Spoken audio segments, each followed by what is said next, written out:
Smart phones کا unit بھی لگا لیا۔ یہ یونٹ گلیکسی کہلاتا تھا۔ گلیکسی مارکیٹ میں آیا اور اس نے کشتے کے پشتے لگا دیے۔ یہ بھی دیکھتے ہی دیکھتے عالمی برانڈ بن گیا، جس کے بعد سامسنگ $350 بلین کی کمپنی بن گئی۔ لی کون ہی کو فوربس نے 2014 میں دنیا کے 100 بااثر ترین لوگوں کی لسٹ میں بھی شامل کر لیا، اور یہ کوریا کا امیر ترین شخص بھی بن گیا۔ یہ اسٹیٹ سے بھی امیر ہو گیا۔ لی کون ہی کی کامیابی کا پہلا ستون ٹیکنالوجی تھی۔ سامسنگ کا R&D بہت مضبوط ہے۔ اس نے اہل ترین سافٹ ویئر اور ہارڈ ویئر انجینئرز بھرتی کر رکھے ہیں، جس کی وجہ سے یہ گروپ پچھلے 10 برسوں سے مارکیٹ کو لیڈ کر رہا ہے۔ دوسرا، یہ گروپ معیار پر کمپرومائز نہیں کرتا۔ آپ ان کی کوئی پروڈکٹ اٹھا کر دیکھ لیں، پیکنگ سے لے کر سائز تک، آپ کو اس کا معیار حیران کر دے گا۔ اور تیسرا، لی کون ہی خرید و فروخت کا ایکسپرٹ تھا۔ یہ راستے کی ہر رکاوٹ کو خرید کر یا گرا کر آگے نکل جاتا تھا۔ یہ جنوبی کوریا کے قوانین تک بدل دیتا تھا۔ یہ اپنی مرضی کی حکومتیں بھی لے آتا تھا اور اعلیٰ عدالتوں کی جج بھی بدل دیتا تھا۔ چنانچہ یہ اسٹیٹ کے اندر ایک اسٹیٹ بن گیا، اور یہ اسٹیٹ اصل اسٹیٹ سے بھی بڑی اور مضبوط تھی۔ آپ جنوبی کوریا کی تاریخ نکال کر دیکھ لیں، آپ کو ملک کے ہر سیاسی اتار چڑھاؤ کے پیچھے سامسنگ اور لی کون ہی ملے گا۔ یہ درجنوں مرتبہ انکوائریوں، تفتیشوں اور مقدمات کا ہدف بنا۔ اس پر صدور کو رشوت دینے کے الزام بھی لگے، اور اسے سیاسی خرید و فروخت کا بیپاری بھی کہا گیا۔ 2008 میں اس پر ٹیکس چوری کے الزامات ثابت ہو گئے۔ اسے سزا بھی ہوئی، لیکن عدالت اور حکومت دونوں کو خرید لیا۔ سزا معاف ہو گئی، تاہم اسے انٹرنیشنل اولمپک کمیٹی کا عہدہ واپس کرنا پڑ گیا۔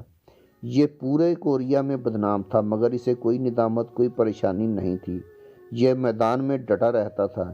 یہ خود اپنے منہ سے کہتا تھا، اگر آپ دولت سے آسانیاں نہیں خرید سکتے تو پھر آپ کو دولت مند ہونے کا کوئی فائدہ نہیں۔ چنانچہ یہ سامنے موجود ہر شخص کو چند لمحوں میں خرید لیا کرتا تھا۔ اس کی یہ عادت اتنی پختہ ہو چکی تھی کہ اس نے آخر میں زندگی کو بھی خریدنے کی کوشش شروع کر دی۔ چیئرمین لی کون ہی کو 2014 میں ہارٹ اٹیک ہوا اور یہ کوما میں چلا گیا۔ اس کی وصیت کے مطابق اسے وینٹیلیٹر پر شفٹ کر دیا گیا، اور اس کے لیے نئی ادویات کی ایجاد کا کام شروع کر دیا گیا۔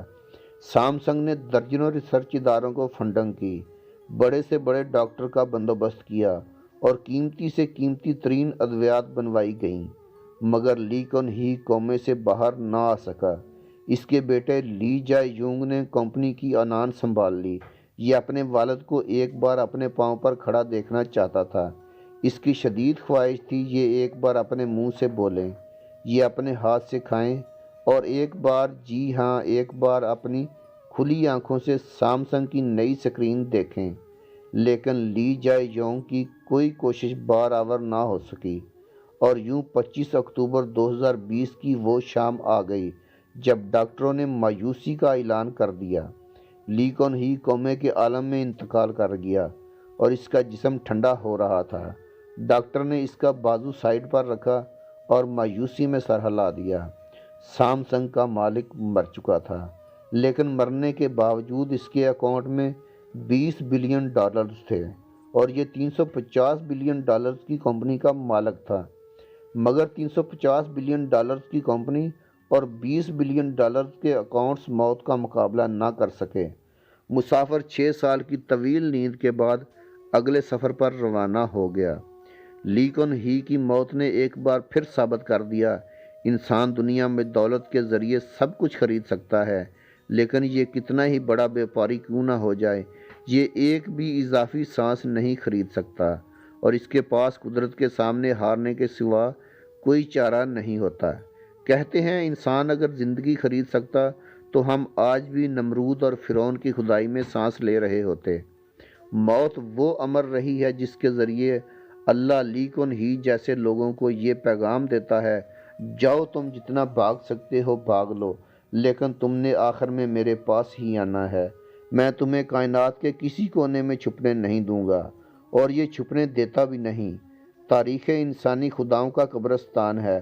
آپ کسی دن تاریخ کے قبرستان میں جھانک کر دیکھیں، آپ کو ہر قبر میں کوئی نہ کوئی ایسا شخص لیٹا ملے گا جو خود کو ناگزیر بھی سمجھتا تھا اور ناقابل شکست بھی۔ لیکن پھر کیا ہوا؟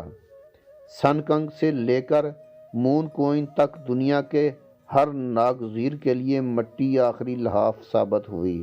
اللہ کی اس دنیا میں لی کون ہی جیسا شخص بھی 6 سال ہسپتال میں بستر مرگ پر لیٹ کر آنکھیں نہیں کھول پاتا، اور اس سے امیر تیمور اور ہٹلر جیسا شخص بھی خالی ہاتھ واپس جاتا ہے۔